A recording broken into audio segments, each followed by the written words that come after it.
आज के इस वन शॉट वीडियो में जिस तरह से आप अपने स्कूल कॉलेज के सब्जेक्ट का वन शॉट वीडियो देखते हो, ठीक इसी तरीके से ये भी एक वन शॉट वीडियो है। और इस वन शॉट वीडियो में हम जो है फिटनेस का लेसन सीखने वाले हैं। और इस फिटनेस के लेसन में एकदम बिगिनर जिसे कुछ भी नहीं आता है उनके लिए है एकदम बेसिक चीज़ें, जिन बेसिक चीज़ें से ही एज ए बिगिनर वो पर्याप्त होंगी। एज ए बिगिनर वो बेसिक चीज़ें जो अपनी फिटनेस को मेंटेन करने के लिए, हेल्दी लाइफ जीने के लिए, लॉन्ग लास्टिंग, सिर्फ एक वीडियो के बेसिस को समझ के इसे अप्लाई करके हम फिट रह सकते हैं ज़िंदगी भर। तो एज ए बिगिनर आप जहाँ भी हो, आप इस 1-2 घंटे, जितने भी घंटे की इस ये वन शॉट वीडियो होगी, उनसे आप सीख के लाइफ लॉन्ग हेल्दी रह सकते हैं। फिर भी आप बिगिनर क्यों ना हो, आप इससे सीख सकते हैं, क्योंकि इसमें एकदम बेसिक और आसान चीज़ों में समझाया जाएगा। तो अब हम पहले सवाल से शुरू करते हैं कि वाई फिटनेस इज़ इम्पॉर्टेंट।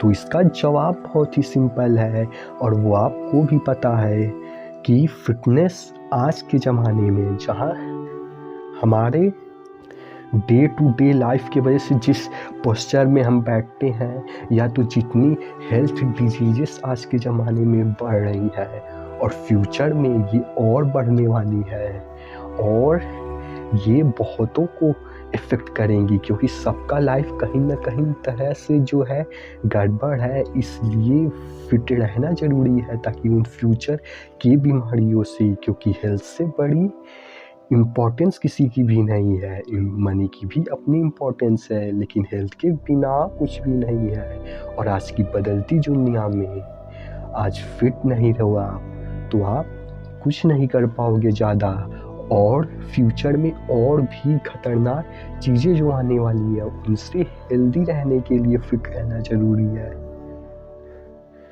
हमारे बैड पोस्चर और मेंटल प्रॉब्लम्स और फ़ोन एडिक्शंस, एआई का इन सबों की वजह से जो फिजिकल और मेंटल प्रॉब्लम्स होती हैं उनसे फिट रहना की ज़रूरी है। प्लस हमारा बदलता हुआ एक्सटर्नल इन्वायरमेंट, जिसके कारण हम जिस जगह पे रहते हैं वहाँ पे बदलती हुई चीज़ों की वजह से हमारा हेल्थ दिन पर दिन ख़राब होता जा रहा है, और फ्यूचर में ये और भी होगा। इसलिए इसका फ्यूचर पर्सपेक्टिव बहुत ही अच्छा है हेल्थ का, कि अगर आप आज हेल्दी रहना शुरू करते हो तो आपने बहुत अच्छी चीज़ और बहुत बड़ी चीज़ लाइफ में सीख जाओगे। इसलिए हेल्थ इम्पॉर्टेंट है।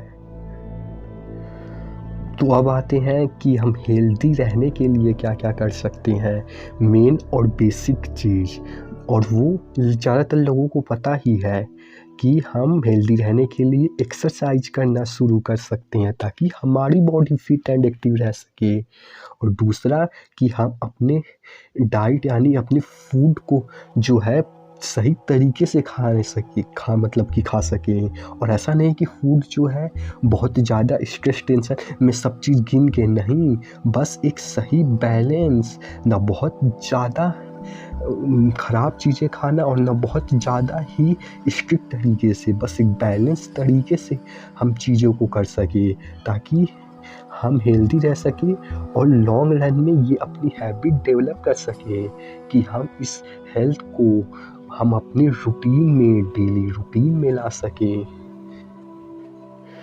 क्योंकि आपकी आधी से ज़्यादा प्रॉब्लम्स जो हैं वो इससे ही सॉल्व हो जाएंगी, एक सही और पर्याप्त मात्रा में एक्सरसाइज से और पर्याप्त मात्रा में सही तरीके से फूड के बारे में। तो हम अब इन दोनों के बारे में इस वीडियो में सीखने वाले हैं। हम बहुत एक्सट्रीम में नहीं जाएंगे दोनों की चीज़ों में, नहीं, हम बेसिक चीज़ें ही जो हम अपने लाइफ में अप्लाई कर सके, बेसिक और आसान सी चीज़ों से हम अपनी डे टू डे लाइफ में उसे अप्लाई करके हेल्दी रह सकें। हम वो बेसिक चीज़ें इन दोनों के बारे में सीखेंगे जो एज अ बिगिनर भी आप हो, आपको कुछ भी नहीं आता है, फिर भी आप केवल इस इंफॉर्मेशन से आप जो है अपना हेल्थ इम्प्रूव कर सकते हो, क्योंकि ये बेसिक और ज़्यादा एडवांस नहीं, इंटरमीडिएट भी नहीं, बस इस बेसिक इन्फॉर्मेशन से आप सीख जाओगे।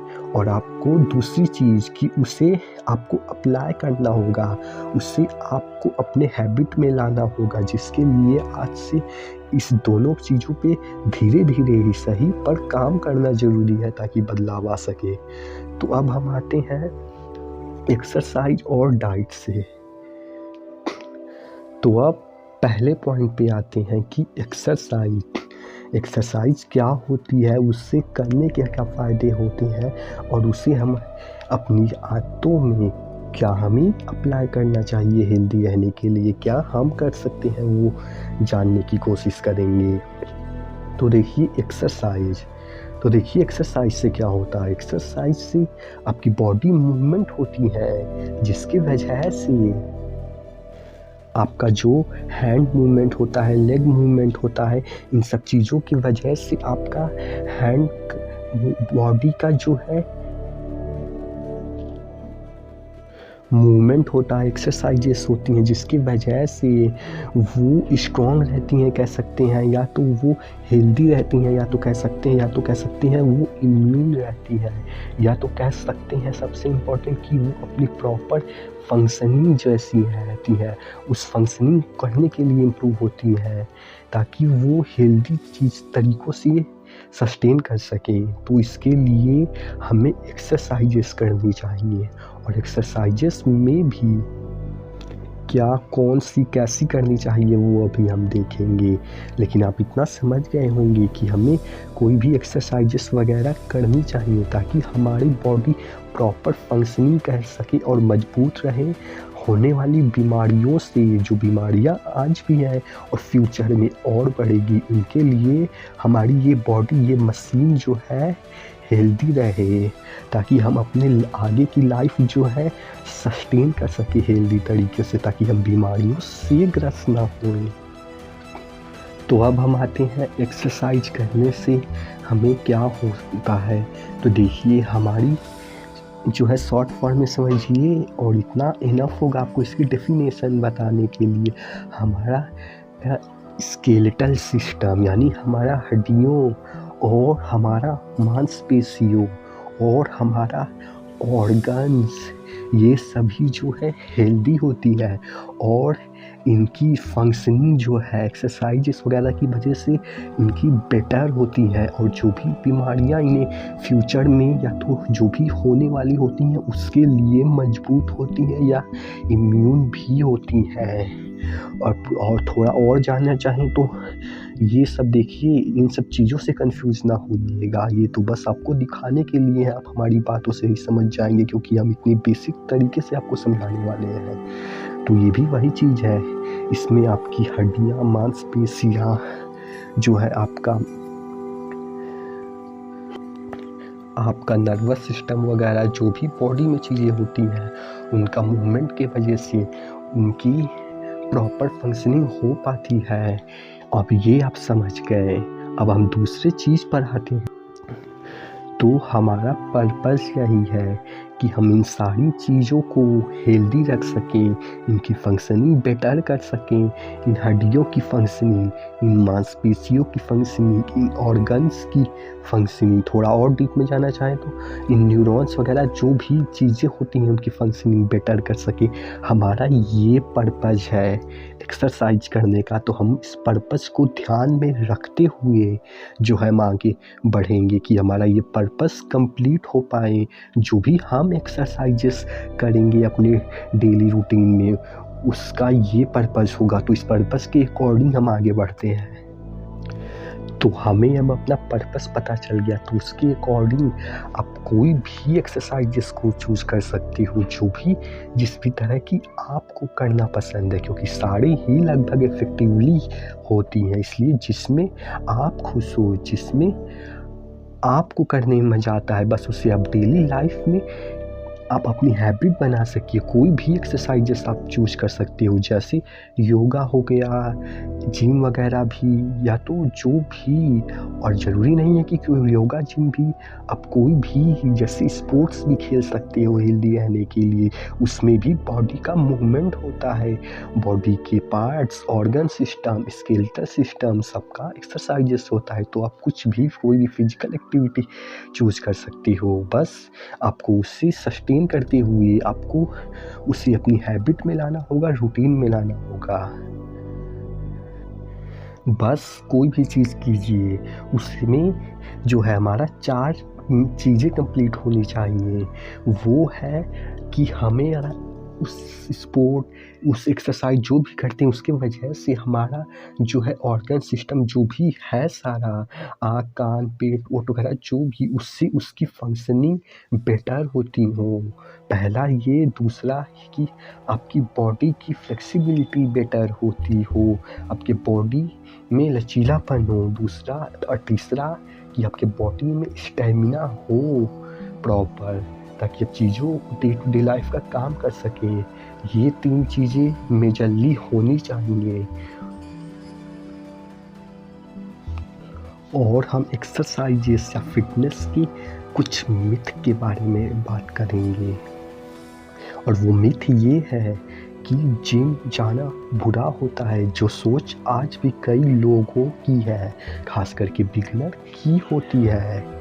और जो है कि लोग बॉडी बिल्डिंग और फिटनेस को जो है एक समझ लेते हैं कि किसी की अगर मान लीजिए बॉडी वगैरह है 6 पैक वाली, तो लोग उसे समझ लेते हैं वो बॉडी बिल्डर है, जबकि ये डेफिनेशन गलत है। तो इस डेफिनेशन को सबसे पहले ठीक करना है। तो देखिए, जब आप एक्सरसाइजेस करते हो, खास करके जब आप जिम में जाते हो, एक्सरसाइजेस वगैरह करते हो, तो उसकी वजह से बॉडी फिट होना स्टार्ट करती है। बॉडी का मसल, ऑर्गन, स्केलेटन, नर्वस, ये सारी ये चीज़ें जो हैं जिम वगैरह जब करते हो तो आप इसकी ट्रेनिंग होती है, जिससे वजह से ये बेटर बनते हैं। लेकिन इसके साथ साथ जो सबसे ज़्यादा ट्रेन होता है वो मसल, लेकिन उसके साथ साथ ये सब भी होती हैं। इसलिए अगर कोई भी जिम करता है तो उसकी नॉर्मल बॉडी वगैरह बन जाती है। तो इसका मतलब ये नहीं कि वो बॉडी बिल्डर है, नहीं। बॉडी बिल्डर मेनली हम उन्हें कहेंगे जो स्टेज वगैरह पे बॉडी बिल्डिंग करते हैं, कम्पीट करते हैं। लेकिन अगर कोई एक्सरसाइज रूटीन में अपनाता है, हेल्दी रहने के लिए जिम जाता है, तो अगर उसकी बॉडी वगैरह बन जाती है, जो कि बन जाती है, तो क्या आप ये कहोगे कि वो बॉडी बिल्डर है? जबकि वो करने से आपकी muscular, skeletal, organ system, nervous system सभी चीज़ें हेल्दी ट्रेन होती हैं। इसलिए जो है ये एक मिथ है, क्योंकि मान लीजिए आप कोई भी एक्सरसाइजेस करना शुरू करते हो, आपके ऊपर डिपेंड है। लोग आप योगा करना चाहें वो वहाँ जा सकते हैं, स्पोर्ट करना चाहें वहाँ जा सकते हैं, बस हेल्दी रहना ज़रूरी है। तो गाइस जो भी चुनिए, लेकिन आप स्पोर्ट, योगा या फिटनेस में जिम वगैरह जो भी चुनिए, और अब जिम चुनता है कोई, तो ये नहीं कि वो गलत है, नहीं। इससे भी जो हमारा पर्पस था कंप्लीट होता है, कि इससे muscle, organ system, skeletal system, nervous system भी हेल्दी बनता है। और उसके जिम की वजह से मस्कुलर सिस्टम ज़्यादा मजबूत बनता है, और बॉडी दिखनी शुरू होती है, और वो टाइम के साथ और बढ़ती जाती है। तो आप ये नहीं कह सकते कि वो बॉडी बिल्डर है, नहीं। वो फिट है और प्लस में बॉडी भी है। लेकिन आप ये नहीं कह सकते कि वो बॉडी बिल्डर है, क्योंकि बॉडी बिल्डर जो स्टेज शो पे कम्पीट करते हैं मेनली वो होते हैं। तो आपकी डेफिनेशन क्लियर हो गई होगी। और अब हम अपने अगले पॉइंट पे आते हैं। तो अब तक हमने बहुत कुछ सीख लिया है। तो अब हमें यहाँ तक क्लियर है कि हमें एक्सरसाइज करना है, वो क्यों, वो सब हमने सीख लिया है। तो अब क्या और कैसे, कौन सी एक्सरसाइजेस करनी है, इससे भी पहले एक और टॉपिक कॉन्सेप्ट है, पहले उसे क्लियर कर लेते हैं, फिर इस टॉपिक पे आते हैं। और वो टॉपिक ये है कि देखिए, आप इस वीडियो को इस तरीके से नहीं देखिएगा नॉलेज के पर्पस, कुछ सीखना है, आप बहुत टेंशन के साथ नहीं देखिएगा, नहीं। बस एक इसमें मूवी की तरह आराम से मज़े से देखिएगा। क्यों कि इसमें कुछ भी कॉम्प्लिकेटेड चीज़ें नहीं बताई जाएंगी, बहुत सी आसान और बहुत ही मज़ेदार आवाज़, बहुत ही आसानी से, बहुत ही आराम से चीज़ों को समझा दिया जाएगा और वो बेसिक चीज़ों से ही आप बहुत कुछ सीख जाएंगे। आपने 80-20 रूल सुना होगा कि 80% of the results comes from the 20% of the चीज़ें, यानी कि 20% ही वो चीज़ें होती हैं जिससे आप 80% जो है फ़ायदा ले सकते हो। मेन इस फॉर्मूला का यही होता है। तो वही हम 20% इम्पॉर्टेंट चीज़ें सीखेंगे और जो कि काफ़ी आसान है, जो कि आपको इस एक वीडियो में आपको आज तक इतनी आसानी, आराम से और ऐसा वीडियो आपको नहीं मिला होगा जो आपको सच में बहुत फ़ायदा देने वाला है। अगर नहीं देगा तो आप हमें कमेंट में जो भी कहना हो वो कह सकेंगे। तो देखिए, हमें योगा वर्सेस जिम, ये बहुत ही मतलब कि बहुत लोगों के एज बिगिनर मन में आता है। तो देखिए कि हमें क्या करना चाहिए। तो इसका देखिए डेफिनेशन सिंपल सा है कि हमें जैसा पर्पस था कि हमारे बॉडी पार्ट्स, मसल्स और सब नर्वस सिस्टम, इस सबको हेल्दी रखना है, तो दोनों की में से कोई भी कीजिए, वो सारी चीज़ें हमारा पर्पस कंप्लीट होगा तो आप कोई भी कर सकते हैं। दोनों की अपनी जगह है, जिसमें आपको अच्छा लगता हो, जो भी आप पसंद करते हो आप वो कर सकते हो। इसका आंसर यही था कि दोनों से आप हेल्दी रह सकते हो, दोनों से लगभग चीज़ें, हमारी जो हेल्थ का पर्पस था वो कंप्लीट होगा। तो इसलिए जिसमें आप खुद से, जो भी आपको इंटरेस्ट इसमें है वो आप कंटिन्यू कर सकते हो। लेकिन फिर भी कुछ छोटी सी चीज़ें हैं जो आप समझ लीजिए। देखिए, जब आप जिम करते हो, एक्सरसाइज करते हो, तो मेनली आपकी ज़्यादा मस्कुलर चीज़ें ट्रेन होती हैं और जिसकी वजह से आपके हार्मोनल फंक्शन, जैसे टेस्टोस्टेरोन हो गया, HGH हो गया, ह्यूमन ग्रोथ हार्मोन, जिससे हाइट वगैरह बढ़ती है, और भी ऐसे माइंड में बहुत से हार्मोन जिसकी वजह से अच्छे से रिलीज हो पाते हैं। और बाकी की चीज़ें भी, ऑर्गन वगैरह भी हेल्दी रहते हैं। लेकिन मेन ये होता है, और योगा में भी जिम की तरह मतलब कि सारी चीज़ें लगभग उसमें भी ट्रेन होती हैं। हालाँकि इसमें ऑर्गन वगैरह ज़्यादा अच्छे से होती हैं, लेकिन अभी उस पे नहीं आते हैं। इसमें जो मेन चीज़ होता है वो फ्लेक्सिबिलिटी ही आपकी बॉडी में रहती है। इसका ये फ़ायदा होता है, जो मेन पर्पज़ होता है कि आपकी बॉडी फ्लेक्सिबल रहती है। और जिम का जो सबसे बड़ा मेन फ़ायदा होता है वो है आपकी बॉडी मस्कुलर होती है। तो देखिए, ज़रूरत हमें दोनों की है कि बॉडी में मसल्स भी डिसेंट अमाउंट में होना चाहिए। वो क्यों, हम बाद में कभी बात करेंगे। ताकि हमारे बॉडी में, शॉर्ट फॉर्म में समझ लीजिए, ताकि हमारी बॉडी में मसल्स होना इम्पॉर्टेंट है, क्योंकि वो भी पार्ट है और उसकी वजह से भी बॉडी में स्ट्रेंथ होती है, जो कि इम्पॉर्टेंट है। और प्लस में हमारे बॉडी में फ्लेक्सिबिलिटी भी होनी चाहिए। ये नहीं कि हमारा शरीर जो है पूरा कठिला हो, नहीं, फ्लेक्सिबिलिटी भी होनी चाहिए। इसलिए आप अगर जिम एक्सरसाइजेस करते हो तो उसके साथ कुछ न कुछ आपको 3, 4, 5 ही कुछ न कुछ आपको स्ट्रेचिंग एक्सरसाइजेस भी करनी चाहिए। या स्ट्रेचिंग में कोई भी स्ट्रेचिंग कर सकते हो, स्ट्रेचिंग में आसनास भी आ सकते हैं। कुछ 2-3 बेसिक सी चीज़ें, मतलब कुछ न कुछ आपको जिम करते हो तो भी करनी चाहिए। 5-10 मिनट करनी चाहिए ताकि बॉडी की फ्लेक्सिबिलिटी ना जाए। बस इस ध्यान को रखिएगा और फिर हम अपना आगे कंटिन्यू करते हैं। तो जवाब यही था कि ये दोनों में से कोई भी चूज़ कीजिए, लेकिन अगर जिम वाला कीजिएगा तो उसमें से कुछ न कुछ 5-10 मिनट थोड़ा मोड़ा स्ट्रेचिंग एक्सरसाइजेस भी कीजिएगा और थोड़ा मोड़ा कुछ न कुछ आसनास कीजिएगा, ताकि बॉडी की फ्लेक्सिबिलिटी ना जाए और बॉडी में फ्लेक्सिबिलिटी भी रहे बाकी हेल्थ कंपोनेंट्स के साथ। तो अब हम अपने अगले टॉपिक पे कंटिन्यू करते हैं। हम एक्सरसाइजेस बताते हैं, मतलब कि बेसिक सी चीज़ें ही, जो कि 20% काफ़ी छोटी चीज़ है और कंफ्यूजिंग तो ये बिल्कुल भी मत है नहीं है। हम आपको इस तरीके से ही समझाएंगे कि आपको लगेगा ही नहीं, बस अपना अगला 5 से 10 मिनट एकदम आराम से रिलैक्स होकर समझिएगा। तो देखिए, सबसे पहला तो इसका भी कुछ डाउट है वो क्लियर कर देते हैं। देखिए, आप जैसे मसल्स की, मतलब जो भी जिम की एक्सरसाइज करते हो, तो ऐसा नहीं है कि वो केवल आप मसल्स को ट्रेन कर रहे हो, नहीं। आप जैसे पुशअप मार रहे हो, पुलअप मार रहे हो, स्क्वाट मार रहे हो, तो ऐसा नहीं कि मसल को ट्रेन कर रहे हो, नहीं। उसके साथ साथ आपका ऑर्गन्स भी ट्रेन हो रहा है, वो भी हेल्दी बन रहा है, वो भी स्किन फंक्शनिंग बेटर हो रही है, यानी उसका भी एक्सरसाइजेस हो रहा है। जैसे पुशअप मार रहे हो तो लंग का भी एक्सरसाइजेस हो रहा है, क्रंच मार रहे हो तो पेट वगैरह की भी एक्सरसाइजेस हो रही है।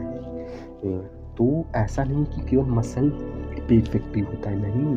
उसके साथ साथ ऑर्गन सिस्टम्स और आपका बोन्स, स्केलेटल सिस्टम भी ट्रेन होता है और नर्वस सिस्टम भी ट्रेन होता है।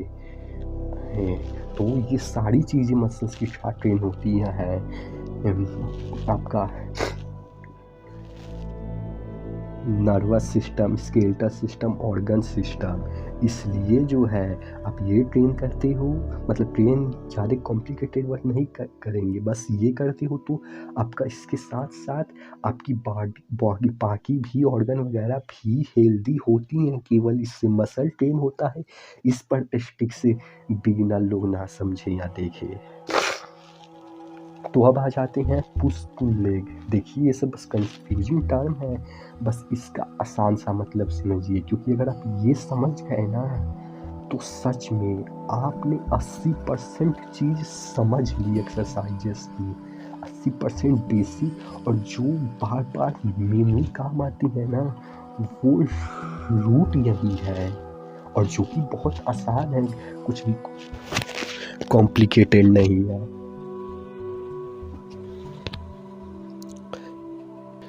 तो देखिए, जैसा हमने बता दिया कि आप इसके साथ साथ ऑर्गन्स वगैरह भी ट्रेन होती हैं, वो भी हेल्दी बनती हैं। तो अब आ जाते हैं, क्योंकि हमें करना लगभग पूरे बॉडी का एक्सरसाइजेस है, ऐसा नहीं कि इसमें कोई बहुत ज़्यादा चीज़ें हैं, नहीं।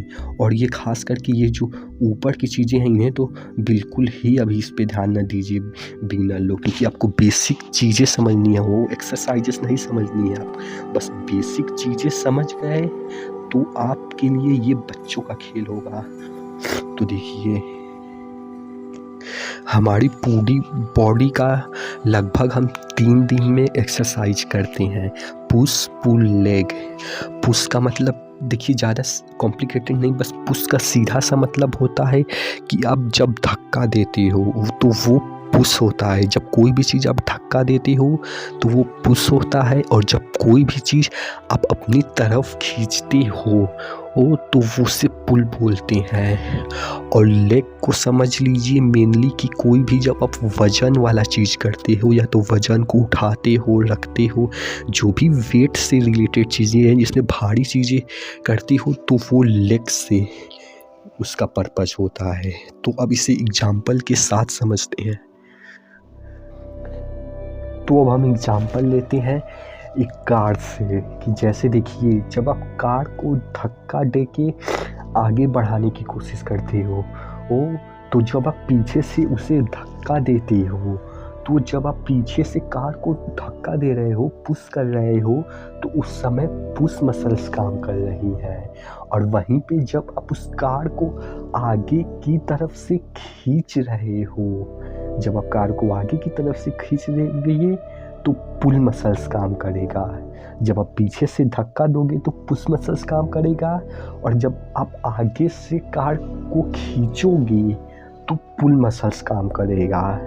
और अब लेग्स मसल्स किस में काम करेगा, तो देखिए, जब आप पुश या पुल कर रहे हो तो दोनों समय लेग मसल्स काम कर रहा है। और वो कैसे, कि जब आप पुश कर रहे हो तो आप केवल पुश मसल से नहीं पुश कर रहे हो, और वो कौन सी मसल्स होती हैं आएंगे। आप पुश करते समय आप लेग की वजह से भी उसे आप धक्का दे पा रहे हो। लेग भी आपको ताकत दे रहा है, सपोर्ट दे रहा है उसे धक्का देने में। उसी तरीके से पुल जब कर रहे हो तब खींचने में भी लेग जो है आपको ताकत प्रोवाइड कर रहा है, सपोर्ट प्रोवाइड कर रहा है। तो वो दोनों में यूज हो रहा है। आप इसी तरह से समझ सकते हैं कि अगर आप बैठ के पुश करोगे तो सेम चीज़ को आप नहीं कर पाओगे। कार को अगर आप बैठ के पुश करोगे तो वहीं पे आप खड़े होके करो तो कर पाओगे एक कार को पुश लेग मसल से। या तो फिर अगर आप बैठ के खींचो भी तो कार को नहीं खींच पाओगे, लेकिन आप खड़े होके खींच पाओगे क्योंकि लेग मसल्स भी उसमें इन्वॉल्व होती हैं। जैसा हमने कहा था, कोई भी जब आप वजन वाला चीज़ करते हो, कोई भी वेट वाला चीज़ करते हो तो उसमें लेग मसल्स इन्वॉल्व हो जाती हैं। खास करके जब आप खड़े होते हो तब इन्वॉल्व होती हैं। जब आप खड़े हो कि कोई भी लेग मसल्स वाला काम करते हो। अब कुछ लोगों का सवाल भी हो सकता है कि अगर वेट वाला चीज़ लेग से रिलेटेड होता है तो ये पुल, तो जब इसमें आप पुल वगैरह कर रहे हो या तो पुश जब आप खड़े हो के कर रहे हो तो उसमें भी लेग मसल्स इन्वॉल्व है। हालांकि क्योंकि पुश और पुल मूवमेंट वाला कर रहे हो तो लेग कम इन्वॉल्व है, लेकिन इन्वॉल्व है। अब जितने ज़्यादा वेट के साथ खड़े हो कि पुश या पुल वाली मूवमेंट कर सकते हो उतना बैठ के नहीं कर पाओगे। क्यों? क्योंकि खड़े हो के पुश या पुल वाली मूवमेंट कर रहे हो तो उसमें लेग इन्वॉल्व है। वहीं पे अगर उतने सेम वेट के साथ बैठ के करोगे तो आप नहीं कर पाओगे, तो इसलिए उसमें भी इन्वॉल्व है। तो ज़्यादा कॉम्प्लिकेट नहीं होइएगा, आप बस बेसिक चीज़ समझिए कि अब जब भी कोई भी धक्का देती हो तो पुश मसल्स इन्वॉल्व होता है, जब कोई भी चीज़ खींचती हो तो पुल मसल्स इन्वॉल्व होता है, और जब भी कोई आप वेट वाला चीज़ करती हो तो उसमें लेग मसल्स इन्वॉल्व होता है। और आप बस यही 3 चीज़ की एक्सरसाइज करेंगे तो आपकी जो है आप लगभग चीज़ 80% चीज़ आप अपनी हेल्थ के लिए एक्सरसाइज में आप कर पाएंगे केवल इन्हीं 3 चीज़ों की एक्सरसाइज के साथ। तो बस इसका इतना ही कॉन्सेप्ट था। और आप इधर कुछ एक्सरसाइजेस भी अगर कोई देखना चाहे तो देख सकता है। वैसे अभी के लिए इस स्टेज पे अगर आप बिगिनर हैं तो उतना मत समझिए, लेकिन फिर भी कोई देखना चाहे तो देख सकता है। जैसे कि आप उसमें मेनली कौन सी मसल्स होती हैं आप देख सकते हो। ये चेस्ट की मसल्स हैं और इस पे अभी चेस्ट और हाथ की कुछ मसल्स होती हैं, और पुल में बैक की मसल्स होती हैं, और लेग में, लेग का नाम ही लेग है तो लेग की मसल्स होंगी। तो देखिए जैसा कि इसमें लिखा है भी है, आप पढ़ भी सकते हैं। जैसे इसमें लिखा है कि जब आप पुशअप्स करते हो तो पुश मसल्स ट्रेन होती है, घर पे आप जब करते हो तो, और पुलअप्स करते हो तो पुल मसल्स ट्रेन होती हैं। और उसी तरीके से जब आप वेट्स के साथ स्क्वाट लंजेस वगैरह करते हो तो लेग मसल ट्रेन होती है। अभी इस पे ध्यान मत दीजिए, अभी बिगिनर के लिए अभी बस ये एक्स्ट्रा बता दिए हैं ताकि आप फिर से इस वीडियो ख़त्म होने के बाद यहाँ पे आ सकते हैं। अब आगे हम कंटिन्यू करते हैं। तो अब आ जाते हैं हम अपने अगले पार्ट के वीडियो पर कि पुश मसल्स। देखिए ये थोड़ा आपको कठिन लग सकता है, लेकिन हम एकदम आपको आसानी से समझाने की कोशिश करेंगे। और अगर आप ये सीख गए तो आप 50% से भी, इनफैक्ट लगभग आप सभी चीज़ ही लगभग सीख जाओगे। तो देखिए एकदम आराम से बैठ के सीखिए। देखिए पुश मसल्स में आपका आता है 3 मसल्स। एक है चेस्ट और दूसरा है आपका शोल्डर मसल। चेस्ट, शोल्डर, और तीसरा है आपका ट्राइसेप्स। यानी कि पुश मसल्स में 3 मसल्स आते हैं। पहला चेस्ट मसल, दूसरा शोल्डर मसल, और तीसरा आता है आपका ट्राइसेप मसल। तो ये तीनों मसल्स पुश मसल्स में आते हैं। तो जब भी आप पुश मसल्स की एक्सरसाइज करोगे तो ये मसल्स डेवलप होते हैं, ट्रेन होते हैं। और जैसा कि हमने आपको पहले ही बता देते हैं कि आप कोई भी एक्सरसाइज करते हो तो केवल मसल्स नहीं, आपकी बाकी चीज़ें भी ट्रेन हो रही होती हैं। तो अब आते हैं अपने पुल मसल्स पर। तो देखिए पुल मसल्स में आती हैं आपका सबसे पहले तो आपका ये पूरा जो पीछे का बैक होता है ये आता है, पूरा पीछे का बैक आता है। और फिर उसके बाद बाइसेप्स आता है, वो आप जानते ही हो। और फिर तीसरे नंबर पे फोरआर्म्स आता है, यानी कि इसमें भी बैक, बाइसेप्स, फोरआर्म्स आता है पुल मसल्स में। और लेग मसल्स में लेग की सारी मसल्स, कमर के नीचे की सारी मसल्स आती हैं। इसमें ज़्यादा मत समझिए, लेकिन मेन अगर याद कर सकते हैं तो कर दीजिएगा, नहीं तो छोड़ दीजिए। इसमें एक आती हैं, एक ऊपर की ये मसल्स होती हैं, इसको क्वाड्रिसेप्स बोलते हैं, लेकिन अभी नाम में मत जाइएगा, बस समझ लीजिए ये एक मसल्स होती हैं। और फिर दूसरे नंबर पर ये ग्लूट्स मसल्स होती हैं। वैसे नाम मत याद कीजिए, बस हम आपको बता दे रहे हैं, ये होती हैं ग्लूट्स मसल्स। और एक तीसरे नंबर पे होती हैं, ये होती हैं हैमस्ट्रिंग मसल्स। नाम मत याद कीजिएगा अभी, बस समझ लीजिए कितनी होती है। मेनली 4 होती हैं, एक ये, एक ये। हैमस्ट्रिंग, ग्लूट्स नहीं, क्वाड्रिसेप्स, ग्लूट्स, हैमस्ट्रिंग। और ये नीचे की पैर की नी के नीचे वाली मसल्स जो है काप्स मसल्स होती हैं। मेनला इतनी ही 4 मसल्स आप समझिए काफ़ी है। वैसे समझना भी नहीं समझें कोई बात नहीं, बस लेग मसल्स होती हैं, बस इतना समझिए। और अगर आप ये 3 चीज़ समझ गए तो आप लिटरली बहुत बड़ी चीज़ समझ गए, क्योंकि आप जब भी एक्सरसाइजेस करने जाते हो तो इन्हीं तीनों पे आप काम करते हो, 3 अलग अलग दिन। और इसी में बस जो एक्सरसाइजेस लोग सिखाते हैं, इसी में बस एडवांस चीज़ें थोड़ी मोड़ी कर देते हैं, लेकिन बेसिक फाउंडेशन एक्सरसाइज की यही होती है। अब जितना इसे अपने अच्छे से याद कर पाएँ, जितना आप फिर याद करने के बाद आप प्रैक्टिकली अप्लाई करते हुए इसे आप माइंड में फीड कर पाएँ, उतना बेहतर होगा। अब हम अपने अगले पार्ट पे आते हैं वीडियो के। हाँ तो देखिए, अब हम पुश पुल लेग को बस एक और लेवल डीप में टच करने वाले हैं। और देखिए, इसमें कोई बहुत एक्सरसाइजेस वगैरह नहीं बताने वाले हैं, बस इस एक्सरसाइजेस के मदद से आपको हम इन कॉन्सेप्ट्स को अच्छे से एक्सप्लेन करना चाहते हैं, क्योंकि अगर आप कॉन्सेप्ट समझ गए तो एक्सरसाइजेस आप आराम से चूज कर पाओगे कि आपको कौन सी करनी चाहिए। कॉन्सेप्ट समझना ज़रूरी है, और इसके थ्रू हम कॉन्सेप्ट समझाएंगे आपको, न कि एक्सरसाइजेस बताने वाले हैं। तो कॉन्सेप्ट को पकड़िए।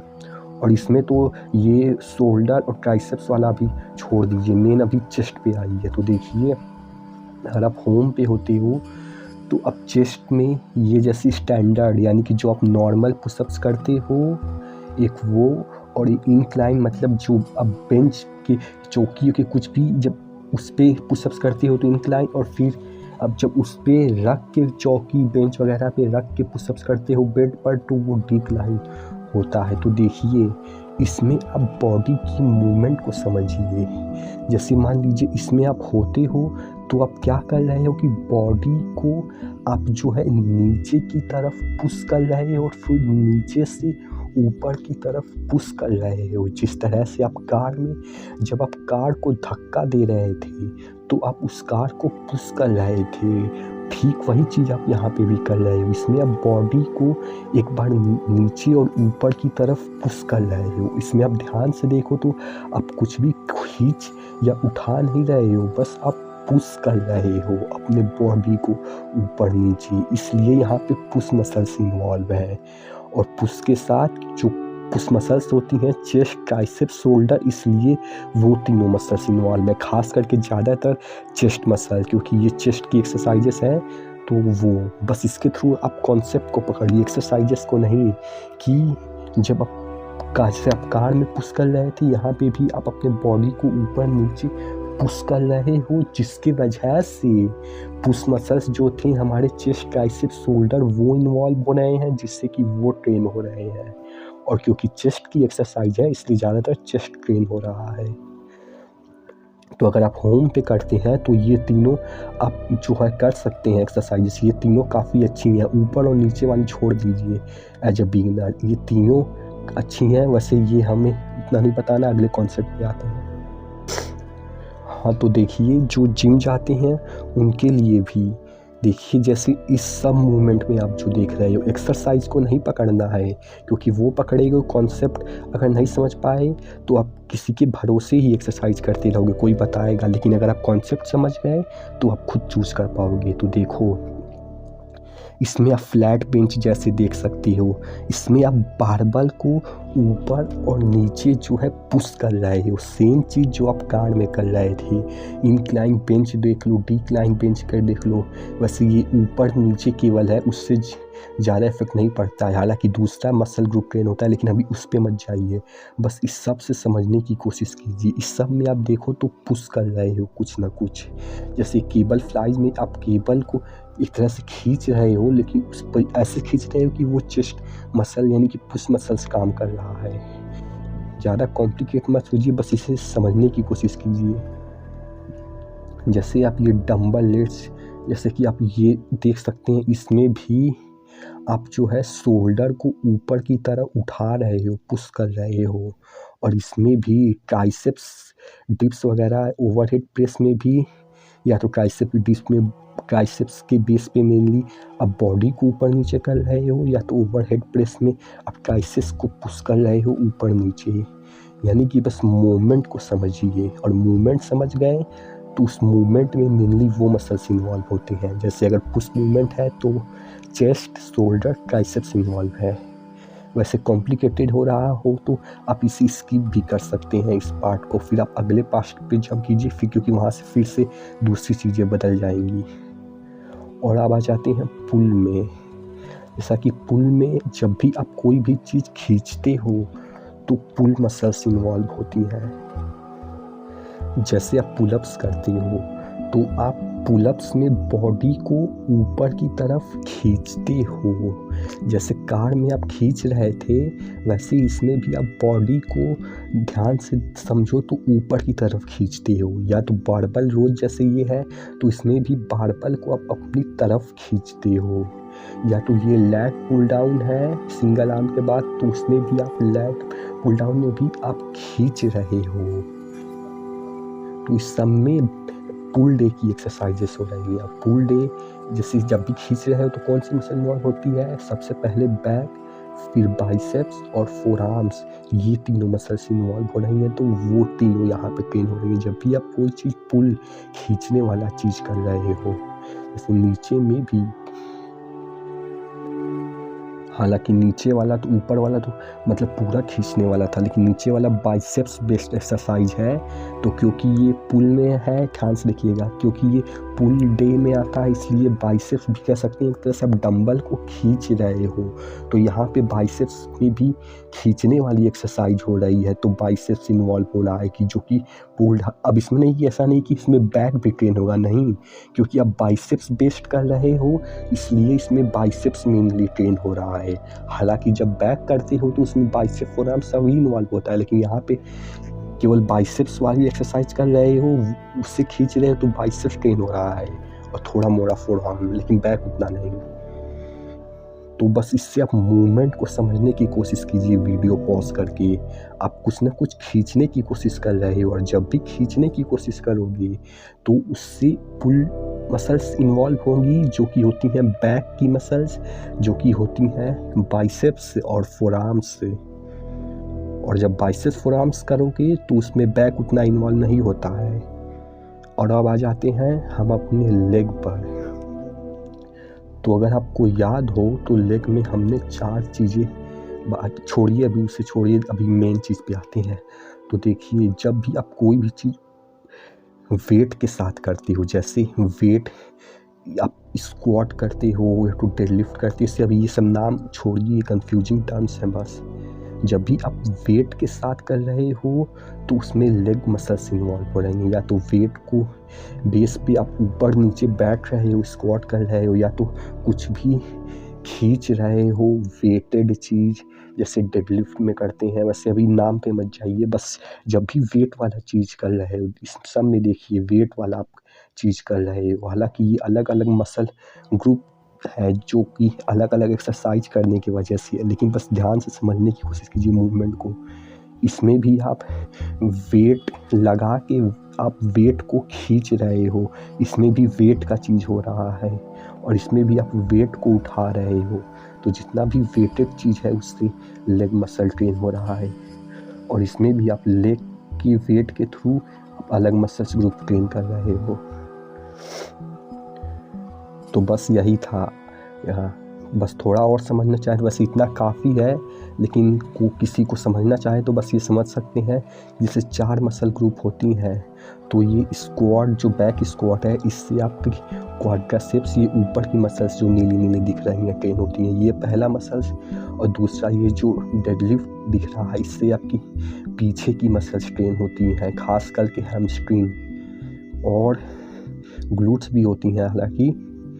और इसमें भी वही वाली सेम मसल्स जो इसमें थी, हैमस्ट्रिंग, और इसमें ये वाली जो कि स्क्वाड में थी, लेग एक्सटेंशन में स्क्वाड वाली मसल्स फिर से वही है। और ये यहाँ पे काफ्स मसल्स ट्रेन हो रही। हालांकि इस पे मत जाइए, बस बेसिक चीज़ जो मूवमेंट बताए थे आप उसे समझने की कोशिश कीजिए कि किस समय पे आप पुश वाली एक्टिविटी करते हो तो उस समय पुश वाली मसल्स काम करती हैं, जो कि चेस्ट, ट्राइसेप्स, शोल्डर होता है। जब पुल वाली चीज़ जब कुछ भी खींचते हो तो वो मसल्स ट्रेन होती हैं। और लेग वाले चीज़ जब कोई भी वेटेड चीज़ करते हो अलग अलग पोजीशन में तो उससे अलग अलग मसल्स ग्रुप वेटेड वाली ट्रेन होती है। देखिए, अगर आप बिगिनर हो तो जब तक आपके पास प्रैक्टिकल एक्सपीरियंस उतना नहीं आएगा तब तक आप रिलेट नहीं कर पाओगे। लेकिन ये कॉन्सेप्ट अगर थोड़ा बहुत भी आप कुछ समझ गए हो तो जब एक्सरसाइज करोगे तब आपको ये कॉन्सेप्ट याद आएगा और आप दोबारा तब इस वीडियो पे आओगे, फिर से उस कॉन्सेप्ट को प्रैक्टिकली जो आपने एक्सरसाइज की है उसके साथ रिलेट करने को।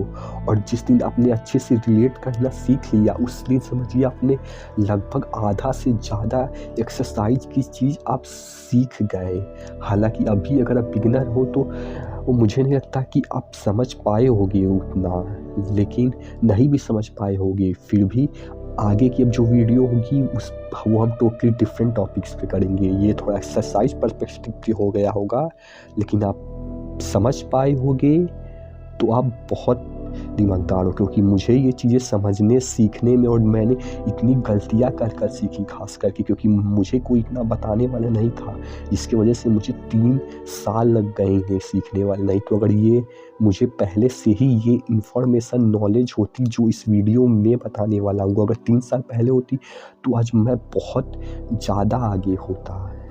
तो आप इसे समझिए और आप इसे रिलेट कीजिएगा एक्सरसाइज के साथ कि जब आप एक्सरसाइज कर रहे हो तो कहाँ पे आप पुश चीज़ें कर रहे हो तो वहाँ पे पुश मसल्स इन्वॉल्व हो रही हैं, कहाँ आप खींचने वाली चीज़ें कर रहे हो तो खींचने वाली मसल्स इन्वॉल्व हो रही हैं, और कहाँ आप कोई वेट के साथ चीज़ कर रहे हो तो लेग मसल्स इन्वॉल्व हो रही हैं। तो अब हम इस पार्ट में जो है सेफ्टी के बारे में सीखने वाले हैं, यानी कि ये एक्सरसाइज का बहुत ही इम्पॉर्टेंट पार्ट है। हालांकि इसके लिए आपको ज़्यादा कुछ करना नहीं होता है, लेकिन आपको इसे ध्यान में रखते हुए जो है करना होता है। और वो चीज़ ये है कि आप करेक्ट फॉर्म, करेक्ट पोजीशन में एक्सरसाइज करो। क्यों? क्योंकि आपको अगर करेक्ट फॉर्म में नहीं करोगे तो उससे बहुत सी इंजरीज हो सकती हैं, अभी उस पर आएंगे। लेकिन इतना समझिए कि जो भी एक्सरसाइज है उसे करेक्ट फॉर्म में करना ज़रूरी है, और उसका मेनली 2 रीज़न है। पहला रीज़न तो ये है और जो सबसे इम्पोर्टेंट है कि अगर आप गलत फॉर्म में करते हो, जैसे कोई भी चीज़ समझ लीजिए, अगर आप गलत फॉर्म में एक्सरसाइज करते हो तो उसकी वजह से जो है आपको इंजरी हो सकती है, और उसमें भी बहुत तरह से हो सकती है।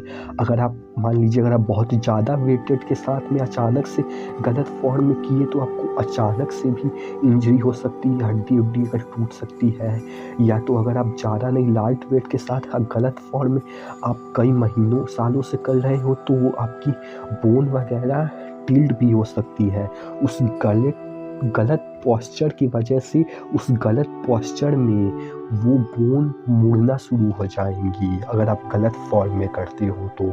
इस तरह की बहुत सी इंजरीज हो सकती हैं जब आप गलत फॉर्म में एक्सरसाइज को करोगे। तो इसलिए हमेशा ये ध्यान रखिएगा कि आप जो भी एक्सरसाइज कर रहे हो उसे सही फॉर्म में कीजिएगा।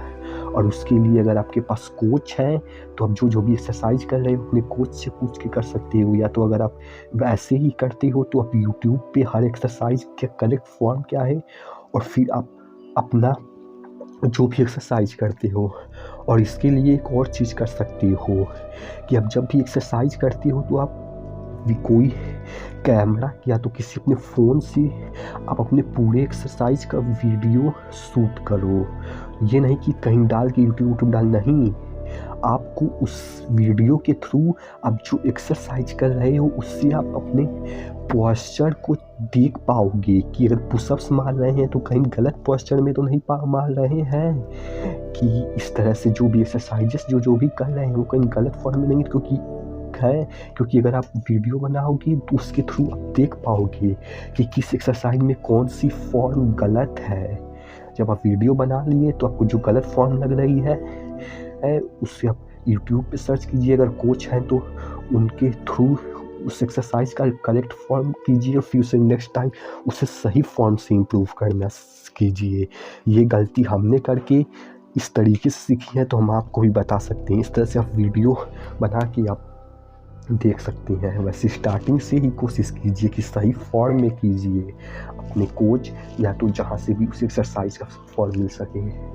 और दूसरा चीज़ जो है ये भी हो सकता है, मतलब होता है कि अगर आप गलत फॉर्म में करोगे तो उतना बोन्स पे रिस्क ना आए, लेकिन आप गलत फॉर्म में करते हो तो उस गलत फॉर्म की वजह से जिस मसल को ट्रेन करना होता है उसके बजाय दूसरी मसल्स ट्रेन होती है, जिसकी वजह से दूसरी मसल्स वगैरह या तो ओवर ट्रेन होने लगती हैं, ये कह सकते हैं, या तो फिर ये भी कह सकते हैं कि जो है गलत पोस्चर की वजह से जो इफ़ेक्टिविटी आप उस एक्सरसाइज में पा सकते थे अगर सही फॉर्म में करते तो जो इंटेंसिटी डाल सकते थे गलत फॉर्म की वजह से वो इंटेंसिटी बिगड़ जाती है। वैसे इतना डीप में नहीं जाना है, बस मेन चीज़ यही समझिए जो आपकी अब समझ गए हैं और कैसे इम्प्रूव करना है वो भी बता दिए हैं। सबसे पहले तो ट्राई कीजिए सभी एक्सरसाइज को जितना हो सके सही फॉर्म में करने को, और फिर भी आप अपने एक्सरसाइज को एक आध महीने वगैरह में चेक कर सकते हैं वीडियो बना के जो भी आप एक्सरसाइज करते हो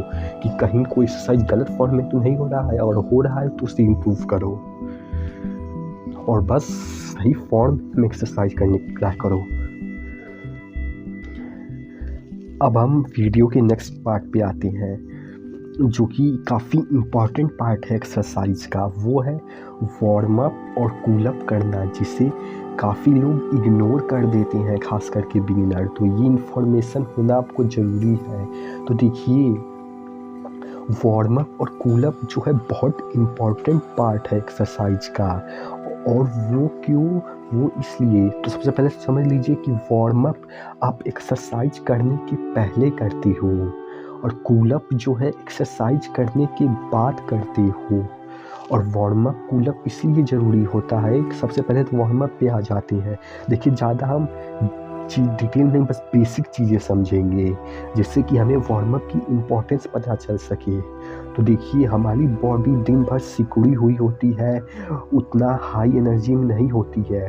तो डायरेक्टली एक्सरसाइज पे जंप करोगे तो आपकी बॉडी को सीधा शॉक लगेगा कि आप सीधा अपने रेस्ट पोजीशन से सीधा एक्टिव नहीं, उस सीधा नहीं आना, आपको बॉडी को धीरे धीरे आपको तैयार करना है, धीरे धीरे जो है आपको तैयार करना है ताकि उस प्रेशर के लिए रेडी हो सके। क्योंकि आप सीधा ही कर दोगे, मान लो सीधा ही जाके आपने स्क्वाट मारना शुरू किया और बिना वार्म अप की, तो उससे आपकी बॉडी तैयार नहीं थी, जिसकी वजह से आपको इंजरी भी हो सकती है। इसलिए बॉडी को सबसे पहले तैयार करना ज़रूरी है ताकि बॉडी में आप जो है प्रॉपर तैयार हो सके। उससे मतलब कि कार्डियो चीज़ें वाली थोड़ी मोड़ी करें ताकि हार्ट पंप होना शुरू करे, ताकि ब्लड में मसल्स में प्रॉपर ऑक्सीजन फ्लो हो सके, ताकि आपकी हार्ट की चीज़ें हो सकें वार्म अप में थोड़ी, और आपकी मसल्स की जो सिकुड़ी हैं वो उसकी थोड़ी स्ट्रेचिंग हो सके, ताकि आप आराम से वो एक्सरसाइज परफॉर्म कर पाओ, मसल्स तैयार हो पाए। क्योंकि सीधा अकड़ा मसल के साथ करोगे तो इंजरी हो सकती है। तो इस तरीके से हमें मेनली 2-3 चीज़ें करनी होती हैं। बस इतना जानने की ज़रूरत नहीं है, बेसिक चीज़ें समझिए, लेकिन समझ लेंगे तो अच्छा है। मेनली वार्म अप में आपका जितना भी जॉइंट्स है उसे मतलब मूव करना होता है, ताकि जॉइंट्स का जो है कह सकते हैं कि ज़्यादा डिटेल नहीं जाएंगे लैक्टिक एसिड में, मतलब बस इतना समझिए कि ताकि वो वार्म अप हो सके, तैयार हो सके। क्योंकि अचानक उस पर प्रेशर डालोगे तो जो अकड़न थी उसके साथ अचानक से इंजरी हो सकती है। लेकिन अगर वहीं पे धीरे धीरे बॉडी को तैयार करोगे तो नहीं होगी। और बॉडी में वार्म अप वगैरह करते हो तो उससे बॉडी की हार्ट की जो है ऑक्सीजन सप्लाई करता है मसल्स तक, जिससे कि मसल्स भी रेडी हो पाती हैं। वैसे बेसिक चीज़ें बस आप समझ गए होंगे। और कूल अप इसलिए इम्पॉर्टेंट है क्योंकि अब जब एक्सरसाइज करने के बाद जो है जो मसल्स जो है जो हाइपर एक्टिव थी वो अब रिलैक्स कर सकें। क्योंकि हाइपर एक्टिव के साथ सीधा चले जाओगे बिना रिलैक्स किए तो उसमें उतना नहीं हो पाएगा, ताकि जो मसल्स जो है आराम से अपनी नॉर्मल पोजीशन से फिर से रेस्ट डाउन में आ सके, और फिर से जो है एक कूल अप से भी उससे प्रॉपर ऑक्सीजन फ्लो। जैसे जितना डिटेल मत समझिए, बस वार्म अप और कूल अप इम्पॉर्टेंट होता है। कूल अप में हम मेनली स्ट्रेचिंग एक्सरसाइजेस करते हैं, स्ट्रेचिंग वाली एक्सरसाइजेस। वार्म अप में कौन सी, पहली जॉइंट्स की मूवमेंट वगैरह करते हैं, जो भी जॉइंट्स होते हैं जैसे बॉल एंड सॉकेट, रिस्ट वगैरह जो भी जॉइंट्स होते हैं, और हार्ट की थोड़ी मोड़ी रनिंग वगैरह करते हैं, वो में करते हैं। और कूल अप में स्ट्रेचिंग एक्सरसाइजेस करते हैं।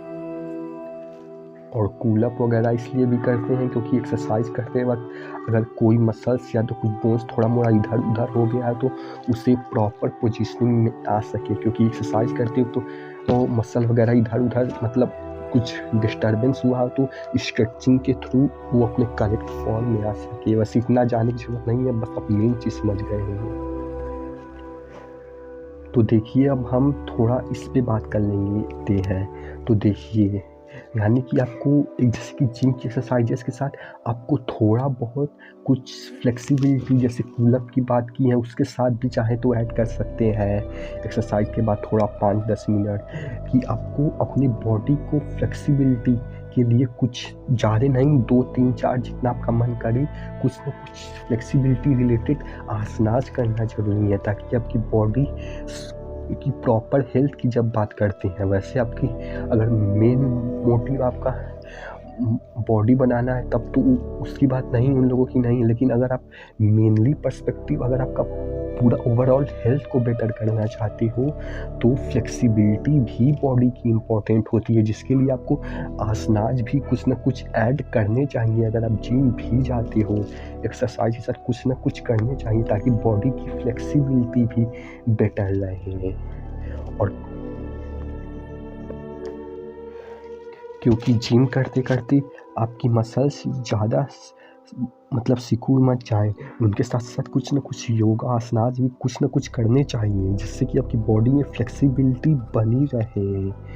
और प्लस में इसमें से कुछ आसनास आपकी ऑर्गन सिस्टम के लिए भी काफ़ी मतलब फ़ायदेमंद होती हैं, इसलिए भी करना चाहिए।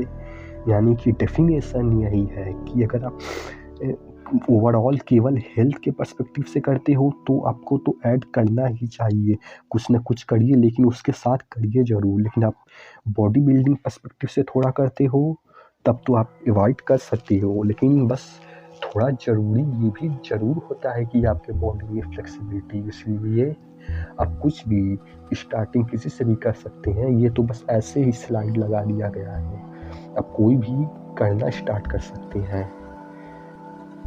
वैसे मैं अपना बताऊं तो मुझे जो पर्सनली फेवरेट है वो 2-3 है। जैसे ये एक धनुरासन हो गया, क्योंकि इससे क्या होती है, क्योंकि मैं 4-5 ही करता हूँ, इससे 4-5 में ओवरऑल लगभग मेरा हो जाता है। इससे आपकी बैक बोन की हो जाती है, और भी मैं बस 2-3 करता हूँ, उसी से ओवरऑल मेरा हो जाता है। एक मैं बैकबोन का कर लेता हूँ, एक मैं जो है से ज़्यादा टाइम वेस्ट नहीं करते, हम अगले पे आते हैं। अब हम एक और इम्पॉर्टेंट टॉपिक पे आ जाते हैं जो कि एक्सरसाइज का एक इम्पॉर्टेंट पार्ट है कह सकते हैं, वो है कार्डियो करना। देखिए ये काफ़ी लोग अवॉइड भी कर देते हैं, उनके अपने मिथ्स होते हैं, लेकिन हम आज उस पर बात नहीं करेंगे। आज हम बेसिक चीज़ों के बारे में बात करेंगे। तो देखिए कार्डियो भी ज़रूरी है क्योंकि आपका हेल्थ एट द लास्ट सबसे इम्पोर्टेंट है, क्योंकि आपका हेल्थ नहीं, आपका हार्ट जो है इम्पोर्टेंट है। वो लाइफ लॉन्ग जो है उसकी बेटर फंक्शनिंग हो, वो प्रॉपरली ब्लड सप्लाई कर पाए, उस पर बीमारियां ना हो, इसलिए ज़रूरी है। इसलिए आपको कार्डियो भी करना ज़रूरी है, और ख़ास करके जो जिम जाते हैं उनको तो और, क्योंकि मान लीजिए आपने मसल्स इतना बढ़ा लिया लेकिन आपका हार्ट पहले के मुकाबले उतना ही रहा, आपने अगर कार्डियो नहीं मान लीजिए अगर ट्रेन किया तो वो छोटा सा हार्ट जो कि पहले उस छोटे बॉडी को ब्लड पंप करता था, अब वही छोटा हार्ट अब उस बड़े बॉडी को ब्लड पंप कैसे कर पाएगा, जिसकी वजह से हार्ट अटैक्स वगैरह भी होते हैं। इसलिए खास करके आप जिम हो तो आपको कार्डियो ज़रूर करना चाहिए। हालांकि ऐसा नहीं कि कोई बहुत डेली कार्डियो करना चाहिए, लेकिन आपको इससे अपने एक्सरसाइज रूटीन में ऐड ज़रूर करना चाहिए, थोड़ा बहुत ही लेकिन ऐड करना चाहिए, ताकि ब्लड जो है, ताकि हार्ट प्रॉपर ब्लड फ्लो कर सके। खास करके जिम वालों को, जिनकी इतनी बड़ी बॉडी हो जाती है, और अगर वो हार्ट पहले इतना छोटा ही रहा तो वो उतनी बड़ी बॉडी को ब्लड कैसे सप्लाई करेगा, इसलिए भी करना चाहिए कार्डियो। और पहला और दूसरा रीज़न कि आपकी, ताकि कार्डियो, क्योंकि हार्ट इतना इम्पॉर्टेंट पार्ट है जो कि ब्लड सप्लाई करता है, और जिसकी डिजीजेस, जिसकी बीमारियां भी बहुत होती हैं, उसलिए भी करनी चाहिए हेल्दी रहने के लिए, और आप लाइफ लॉन्ग हेल्दी रह सको, क्योंकि हार्ट की डिजीजेस, हार्ट की प्रॉब्लम्स बहुत होती हैं, इसलिए आपका हार्ट भी आपका ऐड होना चाहिए आपके डेली एक्टिविटी में। आप केवल बाइसेप्स ट्रेन करके ये नहीं कह सकते, नहीं, हार्ट भी जो कि काफ़ी इम्पोर्टेंट ऑर्गन है, इसलिए भी ट्रेन करना चाहिए। यही तीनों मेन रीज़न है। अब इसमें भी कुछ मिथ्स होते हैं, जैसे कुछ लोग बोलते हैं कि जो लोग मोटे होते हैं उन्हें कार्डियो करना चाहिए, और न कि उन्हें, जिनका मसल्स ज़्यादा है उन्हें कार्डियो नहीं करना चाहिए, या तो जो लोग पतले होते हैं उन्हें कार्डियो नहीं करना चाहिए। मैं इस बात से एग्री करता हूँ कि जो लोग मोटे होते हैं उन्हें कार्डियो करना चाहिए, लेकिन ये पूरा सच नहीं है। उसे ये तो डीप टॉपिक है, लेकिन आप बेसिक चीज़ समझ लीजिए, उसे तो करना ही चाहिए जो लोग मोटे होते हैं, लेकिन जो लोग पतले भी होते हैं उन्हें भी करना चाहिए। हालांकि उनके मुकाबले कम करना चाहिए काफ़ी, लेकिन उन्हें भी करना चाहिए। क्या कम करना चाहिए मोटे के मुकाबले, लेकिन उन्हें भी करना चाहिए। क्योंकि उनका भी हार्ट है, उस हार्ट के लिए एक्सरसाइज इम्पॉर्टेंट है, ताकि वो लाइफ लॉन्ग हेल्दी रह सके। ज़्यादा नहीं, बस 20% ही टोटल एक्सरसाइज का, 10-20% ही, लेकिन उन्हें भी ऐड करना चाहिए। हालांकि ज़्यादा नहीं करना चाहिए, बिल्कुल सही बात है, नहीं तो वैसे भी पतले हैं और फैट लॉस हो जाएगा, लेकिन करना चाहिए तब भी अब, ताकि, क्योंकि उनका भी हार्ट है, उसे भी हेल्दी रखना ज़रूरी है। वैसे और डिटेल में चाहिए होगा तो हम आपके लिए इसकी ये अलग सी वीडियो बना देंगे। वैसे बेसिक सीरीज चल रही है तो बेसिक चीज़ें मिथ्स भी क्लियर कर दिए, और क्यों इम्पॉर्टेंट होता है, क्यों करना चाहिए वो भी बता दिए आपको।